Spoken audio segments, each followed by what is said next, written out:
Ya, 3 kali.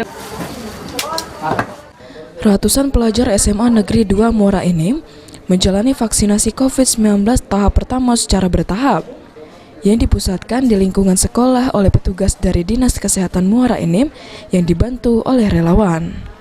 Dari pelaksanaan vaksin ini, pihak SMA Negeri 2 Muara Enim mengirimkan surat kepada Dinas Kesehatan agar bisa dilaksanakan proses vaksinasi di sekolah. Sehingga dengan pelaksanaan ini, maka PTM bisa dijalankan dengan maksimal, serta siswa didik bisa tenang saat mengikuti proses belajar mengajar. Untuk SMA Negeri 2 Muara Enim sendiri, ada sekitar 720 siswa yang divaksin, yang dilakukan secara bergantian. Direncanakan itu dapat kuota 720 siswa.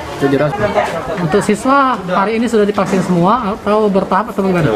Bertahap, jadi kami bagi sisi biar tidak terjadi kerumunan dalam vaksinasi. Untuk tenaga vaksinator sendiri itu bekerja sama dengan Dinas Kesehatan atau apa? Ya, kita dapat bantuan langsung dari Dinas Kesehatan Kabupaten Muara Enim.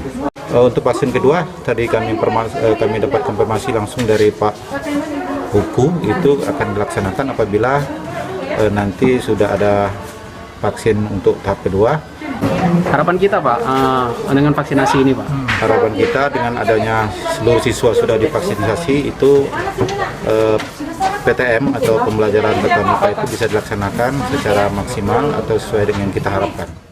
Vaksinasi ini sendiri cukup disambut oleh para siswa di SMA Negeri 2 Muara Enim. Pasalnya setelah menerima vaksin, dirinya bisa belajar seperti semula kembali. Untuk vaksinasi tahap kedua, pihak sekolah sudah berkoordinasi dengan Dinas Kesehatan. Mereka nanti menunggu jadwal dari Dinas Kesehatan untuk pelaksanaan selanjutnya. Kemarin-kemarin sudah pengen vaksin belum? Pengen. Pengen tapi tidak ada tempatnya. Tidak ada tempat ya? Ternyata di sekolah Ada. Tapi nggak ada gejala rasa atau apa setelah divaksin?